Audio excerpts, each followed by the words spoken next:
الذي بادلهم التحية والحب والوفاء. هذه محاولة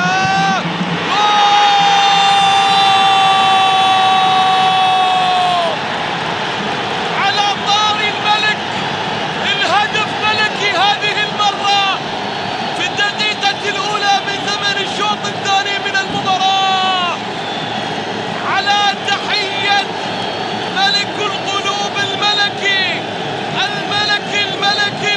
الملكي على طول في أول دقيقة على بداية زمن الشوط الثاني من المباراة. الراقي يحرز الهدف الثاني. 2 الأهلي. في العادة شوف فيكتور سيموس، شوف لما لعب البينية، شوف جيزاوي لما حل، شوف جيزاوي لما لمها، شوف